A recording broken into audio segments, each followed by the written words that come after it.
Hi hello welcome back to my channel.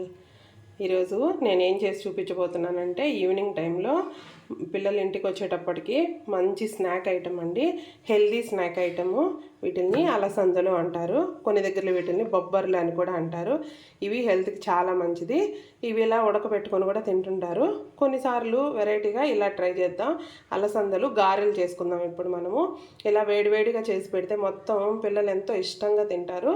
ఇది ఎలా తయారు చేసుకోవాలో చెప్పే ముందు నా ఛానల్ని కానీ మీరు ఇంకా సబ్స్క్రైబ్ చేసుకోకుండా ఉంటే ప్లీజ్ సబ్స్క్రైబ్ చేసుకోండి ఫ్రెండ్స్. ఈ అలసందలు నేను ఈవినింగ్ స్నాక్స్ కోసం కదండి పొద్దున్నే ఇలా నానబెట్టుకుని సాయంత్రం కల్లా బాగా నానిపోయాయి.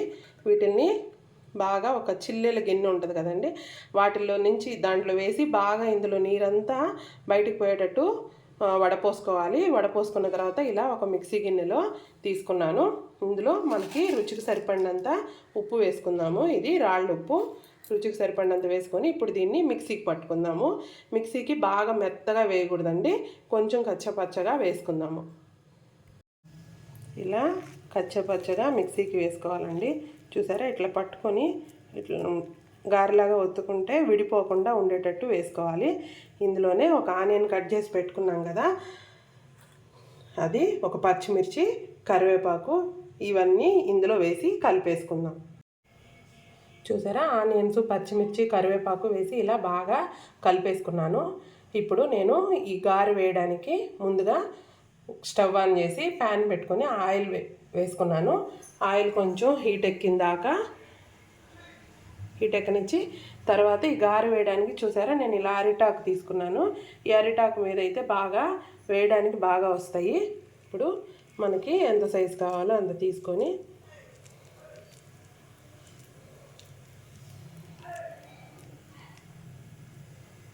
ఇట్లా గారె ఒత్తుకొని ఆయిల్ హీట్ ఎక్కిన తర్వాత అందులో వేసేసుకుందాం. చూసారా, అన్నీ ఇలా బాండల్లో నూనె వేడెక్కిన తర్వాత వేసేసుకోవాలి. వేసుకునేటప్పుడు కొంచెం జాగ్రత్తగా వేసుకోవాలి, ఎందుకంటే విరిగిపోతాయి. మనము పిండి మెత్తగా రుబ్బలేదు కదండి, కొంచెం పప్పులుగా రుబ్బాం కదా. ఇలా రుబ్బుకోవడం వల్ల మనం తినేటప్పుడు పంటికి ఆ బొబ్బర్లు బాగా తగులుతా ఆ అలసందలు కొంచెం టేస్ట్గా ఉంటాయి. మెత్తగా రుబ్బితే అంత టేస్టీగా ఉండవు. అందుకని ఇలా జాగ్రత్తగా వేసుకొని వెంటనే కదిపేయకూడదు. కొంచెం సేపు కాలిన తర్వాత అప్పుడు టర్న్ చేసుకుందాం. ఇవన్నీ బాగా కాలిపోయిన తర్వాత ఇలా తీసి ఒక బౌల్లో వేసుకుందాం.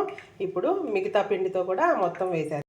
చూసారా, ఇలా హెల్దీగా ఉండే బొబ్బర్లు గారెలు రెడీ అయిపోయినాయండి. పిల్లలు ఇంటికి వచ్చే లోపల మీరు కూడా ఇలా ట్రై చేసి చూడండి. ఒక్కడు కూడా మిగిల్చకుండా మొత్తం తింటారు. అలసందలు ఉడకబెట్టి తింటే హెల్త్కి చాలా మంచిదండి. అలా చాలామంది ఇష్టపడరు కదా, ఒక్కసారి ఇలా ట్రై చేసి చూడండి, చాలా బాగుంటుంది. ఇవి మీకు కూడా నచ్చినట్లయితే లైక్ చేయండి, షేర్ చేయండి, నా ఛానల్ని సబ్స్క్రైబ్ చేసుకోండి.